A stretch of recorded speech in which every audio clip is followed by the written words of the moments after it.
আমার স্বামী বিদেশে যাওয়ার পর থেকে আমার ছোট দেবর বাড়ির সব কাজের দায়িত্ব নিয়েছে।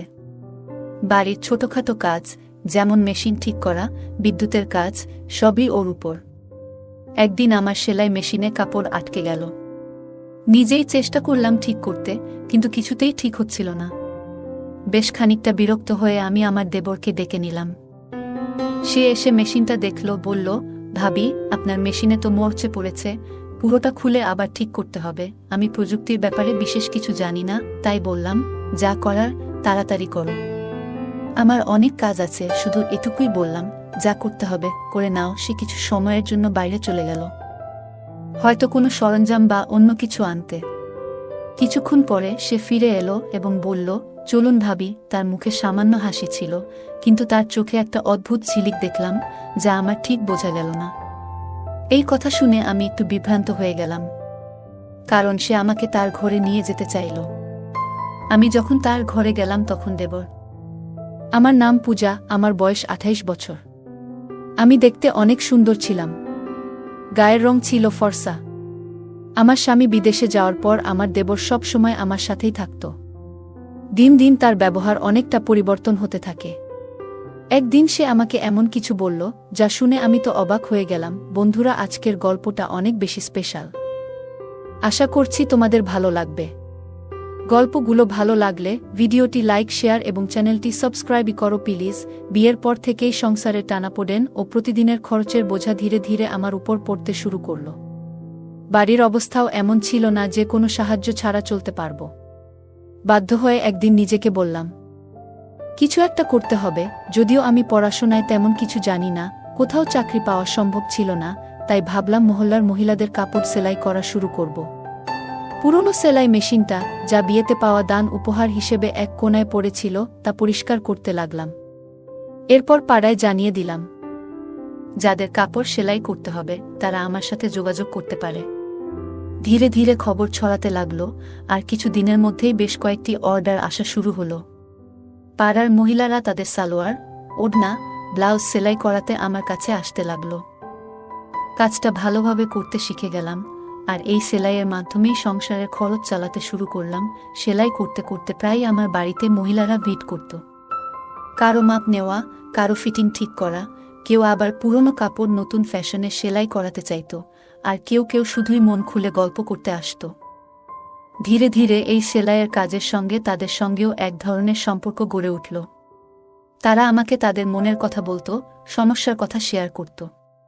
এতে আমিও এক ধরনের সান্ত্বনা পেতাম, একটা উদ্দেশ্য খুঁজে পেলাম দিনভর ব্যস্ত থাকার, নিজের কষ্ট ভুলে থাকার। সেলাইয়ের কাজ বাড়তে লাগল। এক মহিলা কাপড় দিতে আসলে আরেকজন নিতে চলে আসত। আমার নিজের সন্তান ছিল না, তাই এই কাজের জন্য বাড়িটা সবসময় মহিলাদের হাসিতে ভরে থাকত। ওদের হাসিঠাট্টা আর গল্পে আমার বাড়িতে যেন নতুন করে জীবনের প্রাণচাঞ্চল্য ফিরে এলো। কাজের সাথে সামান্য আয়ও হচ্ছিল, যা আমার জন্য এক প্রকার স্বস্তি নিয়ে এলো। কিছু মাসের মধ্যেই আমার সেলাইয়ের দক্ষতার কথা আশেপাশের এলাকাতেও ছড়িয়ে পড়ল। এবার দূরের মহল্লা থেকেও মহিলারা তাদের কাপড় সেলাই করাতে আসতে লাগল। কাজের চাপ এতটাই বেড়ে গেল যে একা সামলানো মুশকিল হয়ে পড়ল। প্রতিদিন ঘন্টার পর ঘন্টা মেশিনের সামনে বসে কাজ করতে করতে কাঁধ ব্যথা করতে শুরু করল। এমনকি আঙুলগুলোতেও ব্যথায় ফুলে যেত। শেষে পাড়ার কয়েকজন মেয়েকে সাহায্যের জন্য ডেকে নিলাম, যারা সেলাই শিখতে আগ্রহী বা কিছু আয় করতে চায়। আমি বললাম তারা যেন নিজেদের সেলাই মেশিন নিয়ে এসে আমার সাথে কাজ করে। এর বিনিময়ে তারা সেলাই শিখবে এবং সামান্য পারিশ্রমিকও পাবে। কেউ কেউ সেলাই মেশিন প্রথমবার ধরেছিল। ধৈর্য ধরে তাদের কাপড় ঠিক করে বসানো, সুতো লাগানো এবং সোজা সেলাইয়ের কৌশল শেখাতাম। তাদের আশায় আমার কাজ অনেক হালকা হয়ে গেল। এখন বাড়িটা আরও প্রাণবন্ত লাগত। ওরা হাসত, গল্প করত, আর মাঝে মাঝে আমার সাহায্যে নতুন কিছু ডিজাইন শিখত। তাদের সাথে আত্মীয়তার মতো একটা সম্পর্ক গড়ে উঠেছিল। আমি তাদের সেলাই মেশিন চালানো শেখাচ্ছিলাম, আর ধীরে ধীরে কাজও দিতে শুরু করলাম। তবে নতুন বলে প্রায় ভুল করত। কখনো মেশিনে কাপড় আটকে যেত, কখনো সুতোর গিঁট ছিঁড়ে যেত বা আঙুল ফুটত। প্রতিদিনই মেশিনের সমস্যা হতো, আর ঠিক করাতে আমার অনেকটা সময় চলে যেত। একদিন তাদের মধ্যে এক মেয়ের মেশিন আবার নষ্ট হয়ে গেল। কাপড় মেশিনে আটকে গেল। আমি নিজে থেকে চেষ্টা করলাম ওর মেশিনটা ঠিক করতে, কিন্তু সফল হলাম না। বাধ্য হয়ে আমি তাকে বললাম, আজ তুমি মেশিনটা ঠিক করিয়ে নিয়ে এসো, আজ আর কাজ করতে হবে না। মেয়েটি চলে যেতে প্রস্তুত হচ্ছিল। তখনই আমার দেবর বাড়িতে দুপুরের খাবারের জন্য এলো। আমি রান্নাঘরে গিয়ে তার জন্য খাবার গরম করতে লাগলাম। জানালা দিয়ে তাকিয়ে দেখি আমার দেবর সেই মেয়েটির সঙ্গে কিছু কথা বলছে। আমার দেবর মেয়েটিকে জিজ্ঞাসা করল, তুমি এত তাড়াতাড়ি ছুটি নিয়ে বাড়ি যাচ্ছ কেন? মেয়েটি বলল, আমার সেলাই মেশিনে কাপড় আটকে গিয়েছে, তাই মেশিন নষ্ট হয়ে গেছে। ভাবি নিজেই ছুটি দিয়েছেন, কাল বাইরে থেকে ঠিক করিয়ে তারপরই কাজে আসব। মেয়েটির কথা শুনে আমার দেবর বলল, আরে বাইরে গিয়ে ঠিক করানোর কি দরকার, যখন বাড়িতেই লোক আছে। দেবরের কথা শুনে মেয়েটি থেমে গেল। সে বলল, তুমি যদি মেশিনটা ঠিক করে দাও তাহলে খুবই উপকার হবে, না হলে আমাকে বাবাকে বলেই বড় বাজারে পাঠাতে হবে, আর বাবাকে সাইকেলে মেশিন নিয়ে যেতে অনেক কষ্ট হবে। মেয়েটির কথা শুনে আমার দেবর মেশিনটা পরীক্ষা করতে লাগল। বলল, তোমার মেশিনে তো মরচে ধরে গেছে, এটা পুরোপুরি আটকে গেছে, ভালোভাবে খুলে ঠিক করতে হবে। মেয়েটি অবাক হয়ে বলল, তাহলে তুমি ঠিক করতে পারবে না? দেবর হেসে বলল, না না, আমি এই কাজ ভালোই জানি।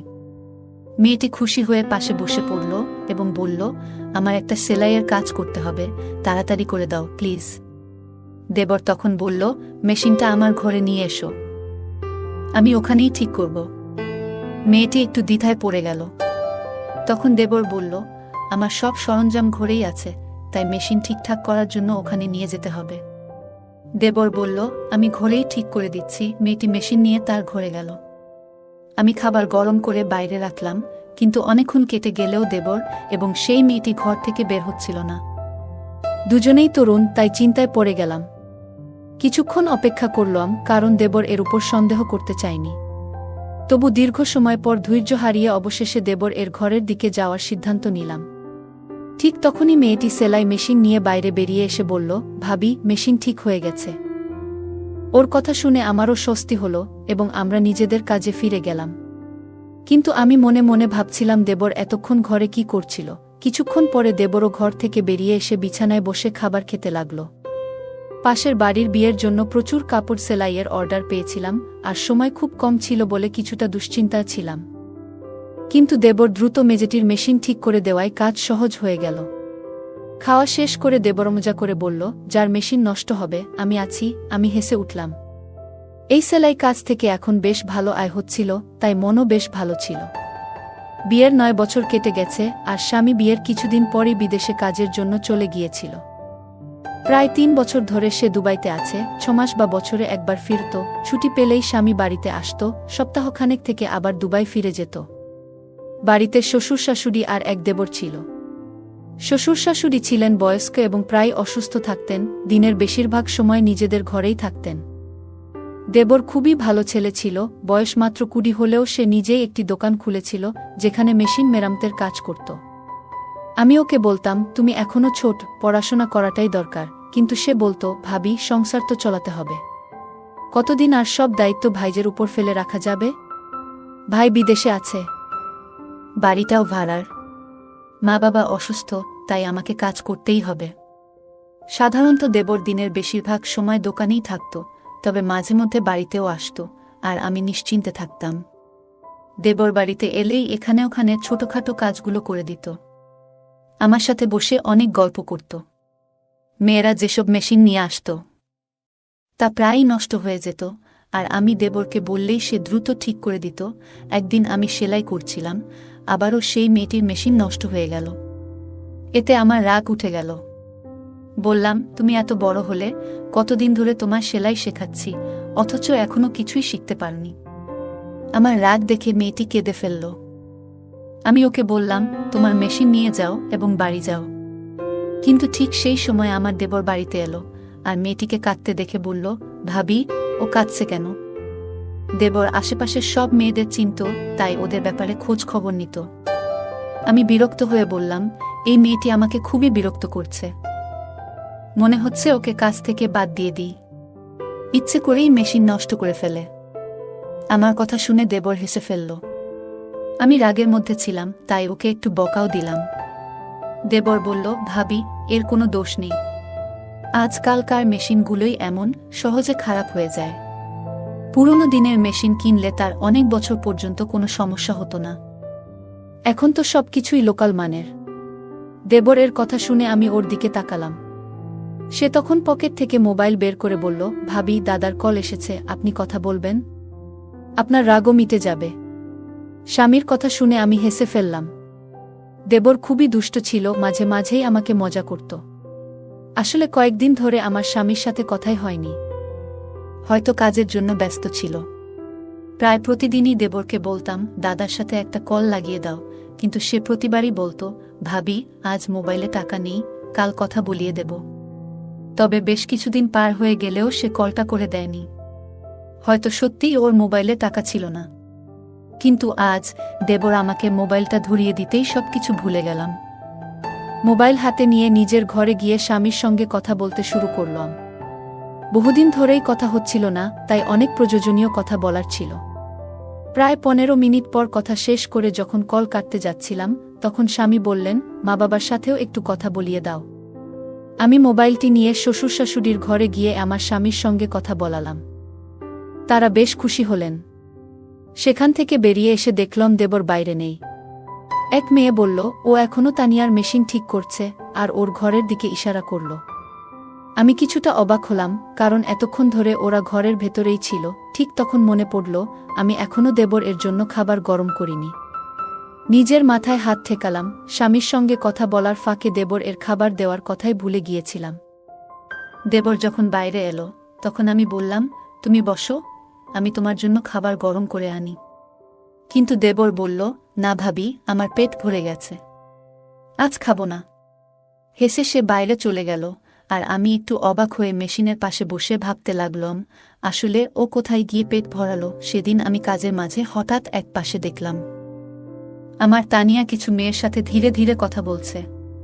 তার মুখে এক ধরনের আনন্দ ঝলকাচ্ছিল, যেন সে আনন্দে মেতে আছে। তার মুখে এক অদ্ভুত লালচে আভা ফুটে উঠেছিল, যা দেখে আমার মধ্যে হালকা অভিমান তৈরি হলো। আমি এগিয়ে গিয়ে প্রশ্ন করলাম, তানিয়া, তোমার মেশিন ঠিক হয়ে গেছে? সে তাড়াতাড়ি মাথা নাড়ল। আমি তাকে বললাম, তাহলে এবার কাজটা ঠিকঠাক করো। আমার কথা শুনে সবাই নিজেদের কাজে মন দিল। কাজ করতে করতে আমি আমার স্বামীর কথা ভাবতে লাগলাম।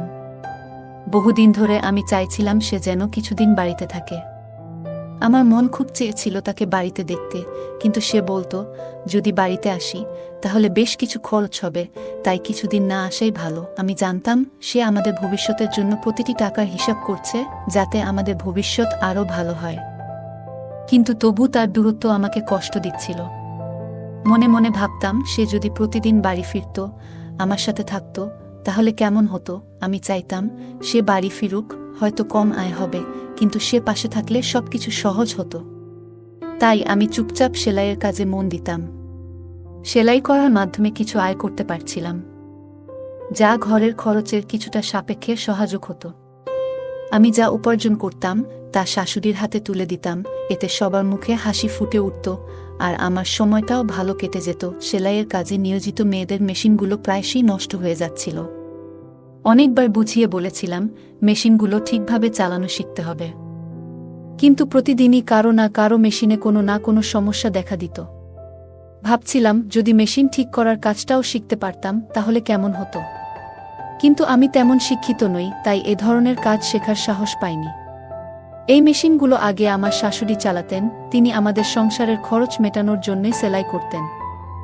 কিন্তু আমার বিয়ের পরপরই শাশুড়ি অসুস্থ হয়ে পড়লেন, আর তখনই আমার স্বামী বিদেশে চলে গেলেন। আমি তখন ভাবলাম, সেলাইয়ের কাজটি আমিই করব, এতে সংসারের জন্য কিছু টাকা আসবে। কিন্তু বুঝতে পারিনি যে এর সাথে কিছু বাড়তি সমস্যাও আসবে। সে দিনটাতে আমার খুব ভালো লাগছিল, কারণ সকালে আমার স্বামীর ফোন এসেছিল। স্বামীর খবর পেয়ে মনটা খুশিতে ভরে গিয়েছিল। তবে কাজের মধ্যে ঠিক তখনই আমাদের পাড়ার এক মহিলা এলেন। তিনি বললেন, আমার মেয়ের বিয়ে, আমি চাই তুমি বিয়ের জন্য প্রয়োজনীয় সব পোশাক সেলাই করে দাও। আমার হাতে তখন তেমন কাজ ছিল না, তাই তার কথা শুনে বেশ আনন্দ পেলাম। হাসিমুখে তাকে বললাম, আমার বেশ কয়েকজন মেয়ে আছে কাজ শেখার জন্য, আমরা একসঙ্গে কাজ করে সময় মতো সব পোশাক তৈরি করে দেব। তিনি আমাকে অনেক আশীর্বাদ দিয়ে চলে গেলেন, আর তার যাবার পর আমি সেলাই শেখার মেয়েদের সঙ্গে বসে কাজ ভাগাভাগি করলাম। সেদিন কাজের চাপ ছিল অনেক, আর সময় ছিল খুব কম। তাই আমি মেয়েদের বললাম, সবাই নিজের মেশিন ঠিকভাবে চালাবে। যদি কাজের মাঝে কারো মেশিন নষ্ট হয়, তবে তাকে এই কাজ থেকে বাদ দিতে হবে। আমার কথা শুনে এক মেয়ে মৃদু হেসে বলল, ভাবি, আজ আপনার ছোট দেবর আসবে না, আমরা তার মাধ্যমে আমাদের মেশিনগুলো ঠিক করিয়ে নেব। মেয়েটির মুখে চাপা হাসি ছিল, যার অর্থ আমি তখন পুরোপুরি বুঝতে পারিনি। আমি তখন কাপড়গুলো যাচাই করছিলাম, তাই বললাম, হ্যাঁ ঠিক আছে, দ্রুত মেশিনগুলো ঠিক করে নাও। এই কথায় সবাই যেন খুশি হয়ে উঠল। দুপুরে ছোট দেবর এলে মেয়েরা তার চারপাশে ঘিরে ধরল। সে বলল, আমি কি সব মেশিন ঠিক করার দায়িত্ব নিয়েছি? যাও, অন্য কারো কাছে নিয়ে যাও। তবু হাসতে হাসতে সে তাদের সাহায্য করতে লাগল। আমি এই দৃশ্য দেখে মৃদু হেসে ফেললাম, আর মেয়েরা একটু মন খারাপ করল। তারপর মেয়েরা মজার ছলে বলল, আমরা তো তোমার জন্যও কিছু করতে চাই, আমরা তো বিনিময়ে কিছু দিতে চাই। হাসতে হাসতে আমার ছোট দেবর বলল, আচ্ছা, তাহলে কিছু দিতেই হবে। তখন এক মেয়ে বলে উঠল, যেদিন তোমার বিয়ে হবে, আমরা তোমার বউয়ের জন্য সেরা পোশাকটি সেলাই করে দেব। তার কথা শুনে আমার দেবর হেসে বলল, তোমরা সবাই বেশ চালাক, প্রতিদিন কারো না কারো মেশিন ঠিক করি, আর শেষমেশ বিয়ের দিনে শুধু একটা পোশাক সেলাইয়ের প্রতিশ্রুতি। দেবর এর কথা শুনে আমি হেসে উঠলাম। সে বলল, তোমাদের সেলাই এখনো পুরোপুরি নিখুঁত নয়, তাই মাফ করো, আমার ভাবি আমার হবু স্ত্রীর জন্য পোশাক বানাবে। কথাটি বলে সে আমার দিকে তাকালো। আমি হেসে মেয়েদের বললাম, আমার ছোট দেবর এখনো খুব ছোট। তখন এক মেয়ে অবাক হয়ে বলল, ভাবি, কিন্তু ও তো দেখতে বেশ লম্বা। আমার দেবর মজার ছলে আমার দিকে তাকিয়েছিল, যেন আমার জবাব শোনার জন্যই অপেক্ষা করছিল। আমি জানতাম সে আসলে বয়সে বেশ তরুণ, পরিবারের দায়িত্ব নেয়ার জন্য সে প্রস্তুত নয়। আর্থিক পরিস্থিতিও তেমন ভালো নয়। আমার স্বামীও বিয়ের পর আমাদের ভবিষ্যৎ গড়ার জন্য দূরে চলে গিয়েছিল। আমিও চেয়েছিলাম না যে ভবিষ্যতে আমার দেবরের স্ত্রীও একই দূরত্বের কষ্টে থাকুক। তাই আমি বললাম, লম্বা হয়েছে বলে বিয়ে করতে হবে এমন কোনো কথা নেই। বিয়ের জন্য আরও অনেক প্রস্তুতির প্রয়োজন। ওর বিয়ে হতে এখনো কয়েক বছর বাকি। আমার কথা শুনে দেবর হেসে উঠল। এরপর আমি মেয়েদের দিকে ফিরে বললাম, চলো, এবার সবাই কাজে মন দাও। আমি দেবরের জন্য খাবার গরম করে নিয়ে আসি। এ কথা বলে আমি রান্নাঘরে গিয়ে তার জন্য খাবার গরম করতে লাগলাম। মেয়েরা নিজেদের কাজ নিয়ে আবার ব্যস্ত হয়ে গেল। আমি আমার দেওরের ঘরে যাচ্ছিলাম, কারণ জানি না কিভাবে, কিন্তু ও মেশিনগুলোতে এক ধরনের জাদু করত, আর সবকিছু ঠিকঠাক হয়ে যেত। সেদিনও সে মেয়েদের সেলাইয়ের মেশিনগুলো সারিয়ে দিয়ে নিজের কাজে চলে গেল। পরের দিন প্রচুর কাজ ছিল, তাই কাউকে কাজ থেকে সরতে দিলাম না। দেবরও সেদিন বাড়িতে আসেনি, আর কাজের চাপ এত বেশি ছিল যে আমিও ব্যস্ত ছিলাম। মনে মনে ভেবেছিলাম, কাজের ফাঁকে নিজের বাবা মার বাড়িতে কিছুদিন যাব। কতদিন যাব ভাবছি, কিন্তু হঠাৎ একটা বিপদ এলো। আমার মেশিনটি খারাপ হয়ে গেল, আর কাপড়ের বিশাল স্তূপ পড়ে রইল। আমি চাইছিলাম না যে এত দামি কাপড় মেয়েদের দিয়ে সেলাই করাই, কারণ তাদের কাজের মধ্যে এখনো সূক্ষ্মতা আসেনি। সকালে মেশিনটি একদম কাজ করছিল না। মেয়েরা আমার চিন্তিত মুখ দেখে বলল, ভাবি, আপনি চিন্তা করবেন না, আপনার দেবর আছে, সে তো আপনার মেশিন ঠিক করেই দেবে। এই কথা শুনে মেয়েরা নিজেদের মধ্যে ফিসফিস করে কথা বলতে লাগলো, যে আমি ঠিক বুঝে উঠতে পারলাম না। কয়েকদিন ধরে লক্ষ্য করছিলাম, দেবর সারা দিন বাইরে থাকত, কিন্তু দুপুরে খাবার খেতে এলেই মেয়েরা যেন কোনো বাহানায় তার আশেপাশে ঘুরঘুর করত। সবার কাজ ছেড়ে যেন তার উপস্থিতিতে একটু আনন্দ খুঁজে পেত। এমন সময় আমি নিজেই উঠে দাঁড়ালাম কাজ দ্রুত শেষ করার জন্য। সেদিন কাজের চাপ এত বেশি ছিল যে মেয়েদের আচরণে খুব একটা খেয়াল করতে পারিনি।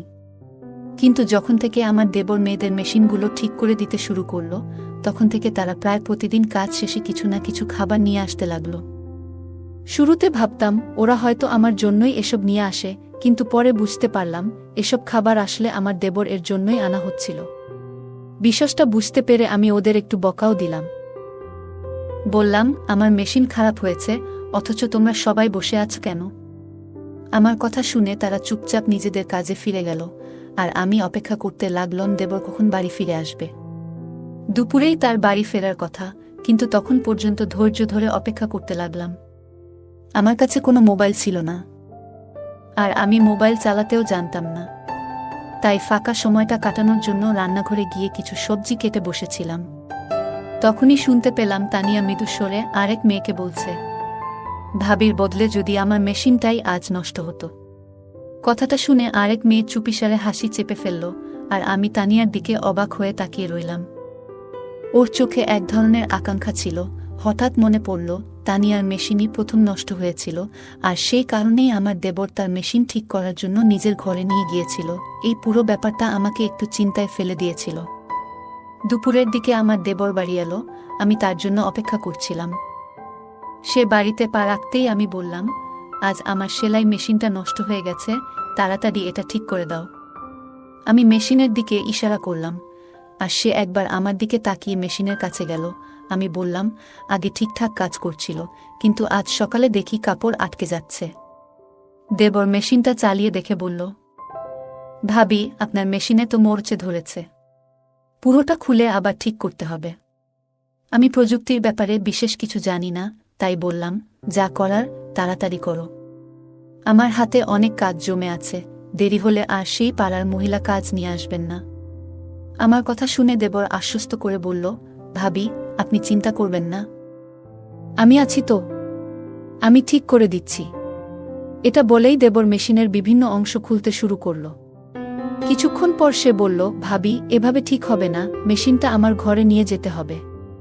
তার কথা শুনে আমি একটু অবাক হলাম। জিজ্ঞেস করলাম, ভেতরে এমন কি আছে যা এখানে নেই?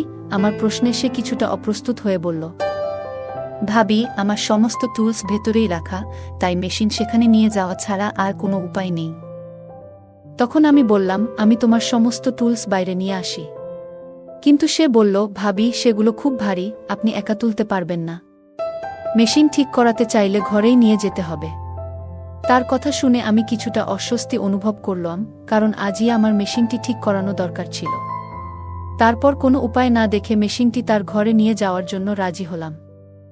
অবশেষে দেবর এর কথা মতো আমি মেশিন নিয়ে তার ঘরে গেলাম, কিন্তু সেখানে সে এমন একটি কথা বলল, যা শুনে আমি অবাক হয়ে বাইরে বেরিয়ে এলাম। তার কথাগুলো কিছুতেই মেনে নিতে পারছিলাম না, কারণ আমি তার ভাবি। দেবর তখন দোকানে চলে গেল, আর আমি সোজা শ্বশুর শাশুড়ির ঘরে গেলাম এবং তাদের পুরো ঘটনাটি বললাম। শাশুড়ি বললেন, ছোট ছেলে না বুঝে হয়তো এভাবে বলেছে, আমরা তাকে বুঝিয়ে দেব। কিন্তু আমি বললাম, আপনারা যাকে ছোট বলছেন সে এখন প্রাপ্তবয়স্ক, এরকম কিছু ঘটার আগেই ওর জন্য কোনো ভালো মেয়ে দেখে বিয়ে ঠিক করে ফেলা উচিত। শাশুড়ি চিন্তিত হয়ে বললেন, কিন্তু মেয়ে কোথায় পাব? আমি হাসি চাপিয়ে বললাম, এই নিয়ে ভাববেন না, আপনার ছোট ছেলে ইতিমধ্যেই নিজের পছন্দের মেয়েটিকে ঠিক করে ফেলেছে। আমি শাশুড়িকে তানিয়ার কথা জানালাম। শাশুড়ি ও শ্বশুর অবাক হয়ে তাকালেন। পরের দিন তারা দেবরের সঙ্গে কথা বললেন, এবং যখন তানিয়ার প্রসঙ্গ তুললেন, দেবর যেন সেই কথার জন্যই অপেক্ষায় ছিল। সে হাসি মুখে আমার দিকে তাকিয়ে জানিয়ে দিল যে সে রাজি। কিছুদিন পর আমি নিজেই তানিয়ার বাড়িতে গিয়ে তাদের সঙ্গে এ বিষয়ে কথা বললাম। তাদেরও আপত্তি ছিল না। কয়েক মাসের মধ্যেই আমার দেওরের বিয়ে সম্পন্ন হয়ে গেল। এই ঘটনায় বুঝেছিলাম, ছেলেরা যখন নিজেরা সিদ্ধান্ত নেয়া, তখন তাদের পথ দেখানোই ভালো। ছেলে বা মেয়ে যখন প্রাপ্তবয়স্ক হয়ে যায়, তখন তাদের বিয়েতে দেরি না করাই ভালো, না হলে নানা সমস্যা দেখা দিতে পারে। তানিয়া যখন আমাদের বাড়িতে বউ হয়ে এলো, তখন সে আমার সঙ্গে মিলে সেলাইয়ের কাজে হাত লাগাল। আমাদের বাড়ির আয়ও এতে দ্বিগুণ হল। গল্পের মূল চরিত্র পূজার জীবন নানা চ্যালেঞ্জে পূর্ণ। বিয়ের পর সংসারের আর্থিক অবস্থা খারাপ দেখে সে নিজে কিছু করার সিদ্ধান্ত নেয়া। এই গল্প আমাদের শেখায় যে আমাদের পরিস্থিতি উন্নতির জন্য সর্বদা পরিশ্রম করতে পিছিয়ে পড়া উচিত নয়। পূজা উচ্চশিক্ষা না থাকা সত্ত্বেও সেলাইয়ের মাধ্যমে সংসারের খরচ চালাতে শুরু করে, যা প্রমাণ করে যে সীমিত সম্পদেও পরিশ্রম আর ইচ্ছাশক্তি থাকলে নিজেকে প্রতিষ্ঠিত করা সম্ভব। পূজার জীবন নানা কঠিন পরিস্থিতির মধ্য দিয়ে গেছে। স্বামী বিদেশে কাজ করতে যাওয়ার পর সংসারের দায়িত্ব তার উপরই এসে পড়ে। তবু সে হার মানেনি এবং জীবনে একটি ইতিবাচক মনোভাব বজায় রেখেছিল। ধৈর্য এবং পরিস্থিতির সঙ্গে মানিয়ে চলার দক্ষতা খুবই গুরুত্বপূর্ণ, যা পূজা আমাদের শেখায়। সে আমাদের দেখায় যে কঠিন পরিস্থিতিতেও ইতিবাচক থেকে সমাধান খুঁজে বের করা যায়। সেলাইয়ের কাজ বাড়তে থাকলে পূজার মাথায় পাড়ার মেয়েদের সাহায্য নেওয়ার ভাবনা আসে। সে তাদের সেলাই শেখায় এবং আয়ের সুযোগ দেয়। এতে বোঝা যায় আশেপাশের মানুষদের সহায়তা করলে অনেক সমস্যা সহজে সমাধান করা যায়। পূজা এই উদ্যোগের মাধ্যমে অন্যদের আয়ের পথ তৈরি করে, যা অনুপ্রেরণামূলক। গল্পে পূজার দেবরও পরিবারের দায়িত্বশীল সদস্য। সে পড়াশোনার পরিবর্তে কাজকে প্রাধান্য দেয়, সংসারের খরচে সাহায্য করতে। এতে বোঝা যায় সময় ও পরিস্থিতির প্রয়োজনে সঠিক সিদ্ধান্ত নেওয়া জরুরি। মানুষের জীবনে সঠিক অগ্রাধিকার নির্ধারণ গুরুত্বপূর্ণ। পূজা কাজের মেয়েদের প্রতি সংবেদনশীল ও দায়িত্বশীল ছিল। শুধু সেলাই শেখানো নয়, তাদের ছোটখাট সমস্যা বোঝারও চেষ্টা করত। তার এই গুণ শেখায় অন্যের অনুভূতি সম্মান করা, সঠিক মানবিক সম্পর্ক গড়তে সহায়ক। চ্যালেঞ্জ আসলেও পূজা আত্মসম্মান বজায় রেখে কাজ চালিয়ে গেছে এবং অন্যদের সহায়তা নিয়ে নিজেকে দুর্বল মনে করেনি। এটি বোঝায় আত্মসম্মান ও আস্থাই সাফল্যের মূল। পূজার স্বামী দূরে থাকলেও তার দেবর পাশে থেকেছে, যা শেখায় পরিবারের সহায়তা জীবনের অনেক সমস্যাই সহজ করে তোলে। পূজার সেলাইয়ের কাজ বাড়লে সে আশপাশের মেয়েদের কাজে যুক্ত করে, যা সহযোগিতার মনোভাবের উদাহরণ। এভাবে সে নিজের উন্নতির পাশাপাশি তাদের জীবিকাও রক্ষা করে। গল্পটি শেখায় যে এগিয়ে যেতে সঠিক সিদ্ধান্ত ও সহানুভূতি গুরুত্বপূর্ণ। পূজার কাজে আশেপাশের মহিলারা যুক্ত হওয়ায় তার ঘর শুধু সেলাইয়ের জায়গা নয়, সমস্যাগুলো শেয়ার করার স্থানও হয়ে ওঠে। এটি সমাজে সংযোগ ও সহযোগিতার বার্তা দেয় এবং ঐক্য বজায় রাখা উচিত। পূজার গল্প শেখায় যে আমাদের লুকিয়ে থাকা প্রতিভা চিনে কাজে লাগালে তা এগিয়ে চলার পথ হতে পারে। সে সেলাইকে আর্থিক বাধ্যবাধকতা থেকে সুযোগে রূপান্তরিত করেছে, যা চ্যালেঞ্জে সুযোগ খোঁজার প্রেরণা দেয়। এই গল্প থেকে শেখা যায় পরিশ্রম, ধৈর্য, সহযোগিতা, আত্মমর্যাদা এবং ইতিবাচকতার সাথে আমরা কঠিন পরিস্থিতি মোকাবিলা করতে পারি। সম্পর্কের গুরুত্ব ও সমাজের সংযোগ আমাদের সবার জন্য একটি ভালো জীবন গড়ে তুলতে সাহায্য করে। বন্ধুরা, যদি এই গল্পটি ভালো লেগে থাকে তাহলে দয়া করে ভিডিওটি লাইক করুন এবং আমাদের চ্যানেলটি সাবস্ক্রাইব করুন। পাশে থাকা বেল আইকনটি প্রেস করুন, যাতে করে আমরা যখনই নতুন ভিডিও আপলোড করি তার নোটিফিকেশন সবার আগে আপনার কাছে পৌঁছে যায়। ধন্যবাদ। দেখা হবে আমাদের পরবর্তী ভিডিওতে।